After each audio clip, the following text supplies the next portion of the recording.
क्या प्रभु भोज लेते समय हमें अपने पापों का अंगीकार करना है?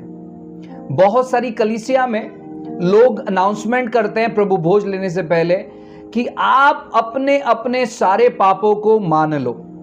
कुछ लोग ये भी कहते हैं कि पवित्र आत्मा से कहो कि आपके पाप याद दिलाने के लिए, और वो सारे पापों की आप क्षमा मांगो और उसके बाद ही आप प्रभु भोज में भाग लें। अब कुछ लोग पहला कुरिन्थियों की किताब अध्याय 11 और वचन 27 और 28 जब पढ़ते हैं, इस वचनों को पढ़ने के बाद वो इस प्रकार का स्टेटमेंट देते हैं कि आप प्रभु भोज में भाग लेने से पहले आपको क्या करना है? आपको अपने अपने पापों का अंगीकार करना है। वचन 27-28 में ऐसे लिखा है, इसलिए जो कोई अनुचित रीति से प्रभु की रोटी खाए या उसके कटोरे में से पिए, वो प्रभु के देह और लहू का अपराधी ठहरेगा। इसलिए मनुष्य अपने आप को जांच ले और इस रीति से इस रोटी में से खाए और इस कटोरे में से पिए।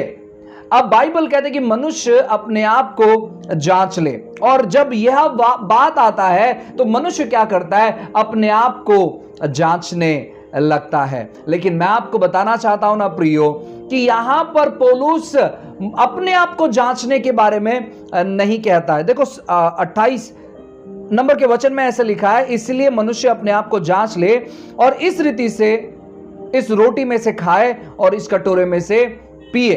ठीक है, अब यह वचन पढ़कर अगर आप दुविधा में आ गए हो तो मैं आपको 27 नंबर का वचन वापस एक बार पढ़वाना चाहता हूं। ऐसा लिखा, इसलिए जो कोई अनुचित रीति से, ठीक है, इसलिए कोई अनुचित रीति से, अनवर्दी मैनर इंग्लिश में लिखा है, अनवर्दी मैनर, तरीके से, अनुचित तरीके से।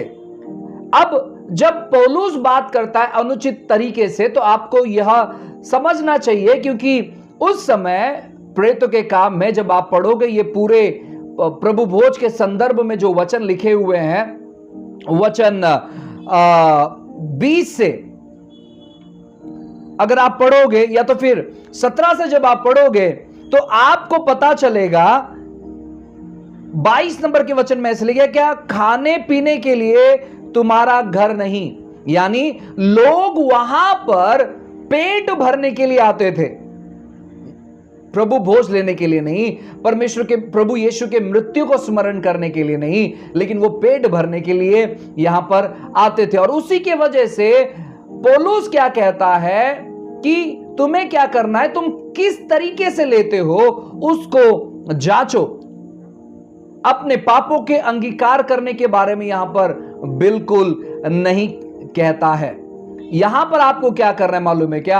आपको परमेश्वर के देह को जांचना है, या जांचना इसका मतलब है स्मरण करना है, याद करना है। बाइबल कहता है कि तुम्हें क्या करना है? तुम्हें यीशु मसीह ने जो क्रूस पर कार्य किया है, उन क्रूस के कार्यों को स्मरण करना है, अपने पापों को नहीं। अगर आप अपने पापों को स्मरण करते हो तो आप परमेश्वर से विश्वास को उत्पन्न नहीं कर सकते, आप परमेश्वर से आशीषों को अनुभव नहीं कर सकते, लेकिन आपका मन आपको दोष भावना लगाएगा और उसी के वजह से आप परमेश्वर के आशीष रूपी बातों को अनुभव नहीं कर सकते। इसलिए जब आप प्रभु भोज में भाग लेते हैं तो आपको क्या करना है? आपको प्रभु यीशु मसीह के देह को याद करना है जो क्रूस पर लटक रहा था। यीशु ने किस प्रकार आपके लिए क्रूस पर जान दिया, आपके पाप को मिटाने के लिए, आपके जीवन में अपने चंगाई की वर्षाव को करने के लिए,